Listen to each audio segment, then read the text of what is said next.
Fortunately, I am very close. It is my duty in life to rid the world of it, you see. The cure to end all cures.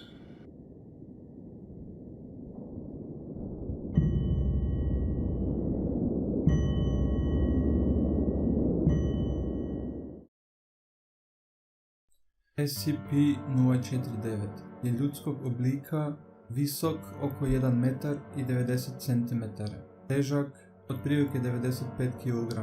Foundation još uvijek ne može bolje opisati njegov izgled jer mu je lice potpuno prekriveno maskom koja izgleda kao maske koje su nosili doktori kuge u 15. i 16. stoljeću. No ta je maska zapravo dio tijela koja se ne može maknuti. To su pokazala mikroskopska istraživanja na kojima maska ima strukturu mišića kao da je dio lica.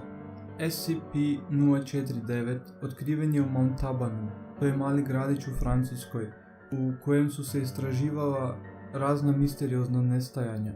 SCP-049 je samo jednom progovorio i dokazao da savršeno razumije engleski i potpuno je poslušan sve dok ne počne operirati.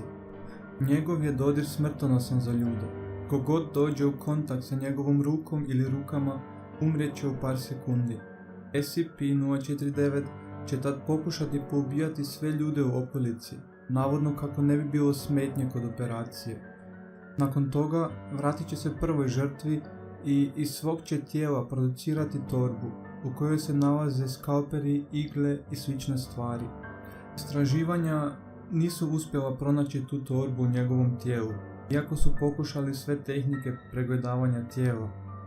Počet će rezati svoju prvu žrtvu i stavljati razne kemikalije u mrtvo tijelo.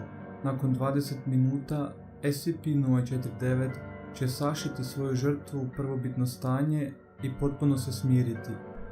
Nakon par minuta njegova će žrtva pokazati znakove života. Probudit će se iz mrtvih, ali bez vitalnih funkcija mozga. Ustat će i lutat će okolo. Adrenalin i agresivnost su 300% viši od onoga što običan čovjek ima. Kad naiđe na ljude, sve će ih poubijati, nakon čega će se smiriti i opet lutati okolo dok ne naiđe na nove ljude. U tom je trenutku terminacija žrtve sa jakim oprezom dopuštena, budući da više nema ništa ljudsko unutra. SCP-049 nije zatvoren u nekoj ćeliji kao većina, zato jer to ne bi imalo smisla budući da ga se ne može zaustaviti. Foundation je zato odlučio dati mu prostora, ali uvijek ga pratiti. Njega možda ne mogu zaustaviti, ali barem njegove pacijente.